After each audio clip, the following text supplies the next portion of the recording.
Hello guys, at ngayon ay diretso na tayo sa may second video natin for today. And of course, don't forget to subscribe sa ating channel. Let's start with AP. So, Aboitiz guys. And for Aboitiz, of course, big picture update lang tayo ulit. Ayan, so doon tayo mahilig guys, no? For Aboitiz, medyo maganda naman yung kanyang structure. Ayan, kasi ang una po nating mapapansin dito, ayan, is eto guys. Low, tapos lower low, then nag-create ng series of higher lows. Ayan. So it means yung confirmation na to na magiging bullish, of course, yung neckline sa taas or yung tinatawag nating resistance. So, dito yun guys. Sa 39 or let's say sabihin natin sa 40, ano? Ayan, para exact. So, for now, nag-break out dito sa may resistance. I expect na pwedeng bumalik dito sa 34.5 since ito yung support. Of course, fresh breakout. Then, throwback dito, then pagka na gold goods yun, no? Then ganyan. So siguro 2024 or Q1 Q2, no? Okay, pwede to mag-breakout sa main neckline nya. Medyo ano din to matagal din yung kanyang accumulation pace. Ay, for me eto yun. Okay, possible accumulation pace for AP yung area na to. Ayan. Since medyo sideways na rito guys, ayun o, diba? So medyo bouncy na siya, no? Ayan. Tapos next, FGen. So for FGen guys, so isa to sa pinaka mabagal yung progress ng chart. Ayan, still sideways pa rin siya na mako-consider. Ayan, since 2022. Okay, dump, pump, dump. Malaki, ayan, pump. Tapos dump ulit, pump. And right now is andito ulit guys. So ang ano pa dito, ang medyo masama pa rito kung di mag-hold, of course babalik dito yan malapit sa 15, somewhere here sa area na to, no? O ayan. So ngayon i-check natin kung ano yung ano rito, yung opportunity. So ano dito mag-hold, tas mag-pump ulit 19% lang, no? Ayan, pero kung malalaglag dito guys, somewhere here sa 15.7, since dito maraming mga touches so at least 25%, no? Overall, yun nga ang ano dito, ang main problem for FGen is hindi siya masyadong bullish yung chart, no? Kumbaga stagnant, right? Ayun, diba? So pang chupitan yung itsura niya, pero hindi chupit to guys kasi matagal to. Ayun, 2020 yung peak, 2021, so halos isang taon din, ano? Ayan. So next, FGen, then URC. URC nasa support. Ayan, pero hindi mag-hold dito, medyo masamang pangitain to guys, no? So pwede eto na yung next na target, just in case na hindi nga mag-hold sa area na yon. I think dito pwede dyan, extend lang natin ng konti, extend 81.7 at least. So right now yung close niya 91 nasa support. Kaya, pero tignan natin, ano. So, yung pinaka-worst na bounce na to, nangyari nung April lang.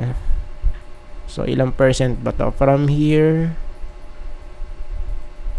tas hanggang dito, 33 to 36 kasi hindi naman nakasagad yung ano natin eh. Yung pagkaka ano dito, ano. Ayan, 30%. Tapos, ang pinaka-solid, eto guys, dito 89%, pero kung mag-start tayo dito sa area na to 70%. Ayan, no? So let's see guys, kasi based dito maraming mga fake outs since nung yung price is nalaglag below sa 200, no? Ayun ang mga fake outs, retest lang pero di nasusustain, no? Ayan. So, it means pwedeng ano to, malaglag dito, ano, yung sa bottom dong COVID. Eto, March yun eh. 2020. Na pandemic to eh.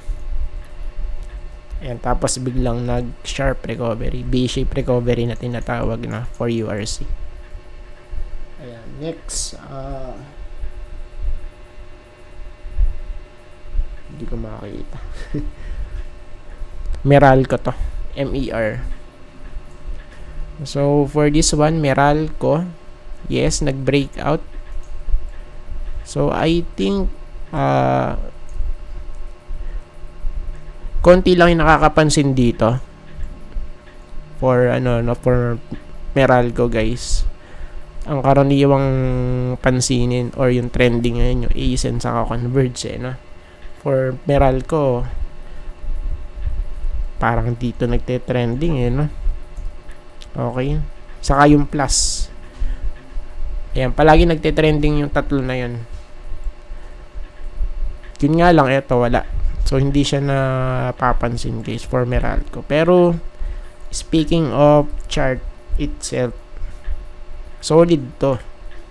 May potential to guys, no? Etong, ano, kumbaga Meralco. So, yun nga lang, wala pa siyang throwback. Ayan, no? Ayan. So, I want to see this one na, kumbaga ano muna dito. Pag-retest somewhere sa 390, tapos pag sideways ng slight, then mag-push through na for a new price discovery, no? Ayan. So, of course, yung target, and kasi, ano to, ranging to before, eh. Ito. Ayan, parang globe to, no? Medyo ranging, tapos, ayan, so, breakout.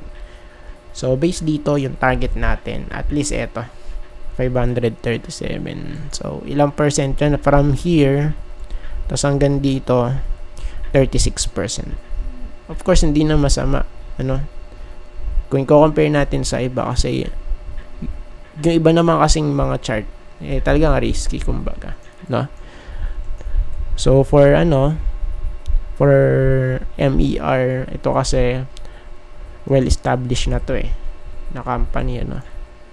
Ay, kaya medyo ano tayo, kumbaga lower your expectation. MER. Tapos P-Gold, check natin yung chart ni P-Gold kung meron ng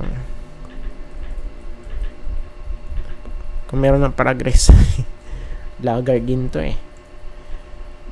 O, diba? So, medyo goods naman kasi nag-breakout na, no? And, ito rin po yung, ano natin, main concern natin for the chart. Ayan, since yun nga, lower highs and lower lows. So, right now, tignan natin kung ma-establish na ba to, no? Ayan, since fresh breakout, tingnan natin yung andito, resistance, no? So, ang next resistance, I think dito sa area na to pwede. Ayan, so dito guys, 28.8. So, pwedeng ganito ang mangyari, no? Ganyan, then pullback. And sana lang mag-hold.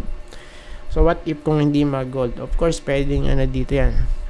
Dumiretso sa 25 or dito guys sa 22.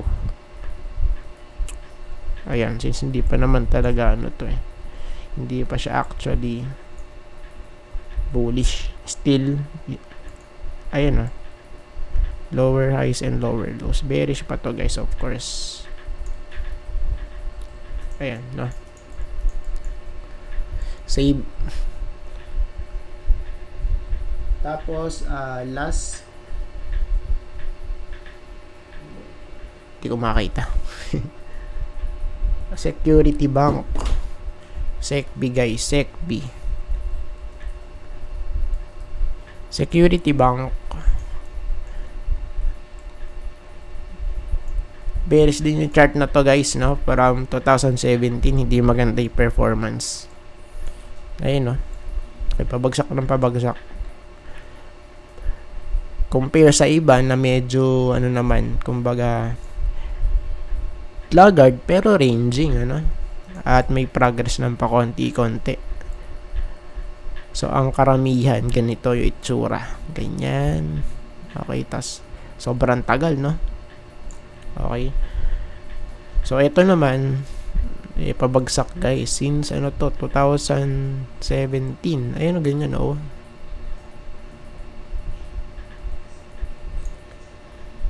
Diba? And kaya for me, bearish to. So, stay away for this one, Ayan. Speaking of chart, ayan. Kasi, yun nga, ayun, bearish guys, bearish. Worst case, or yung, of course, yung natin, masasabi natin na next possible stop dito, eto na, 50. So, sa 50 na ang next target for this one. Kung hindi mag-hold sa may support, So, from its peak, yung peak na to, 264, and ngayon, 60 na lang. Grabe, Okay, parang Petron lang to before. Ilang percent? Negative 77%. Kaya for me, hindi to ideal, guys. Nung ganito mga set-upan, talagang tayo. Palulugmok yung natin, yung fund natin pagka bumili tayo dito. Grabe. Ayan. So, I think tapos na po tayo guys. At maraming salamat po sa panonood.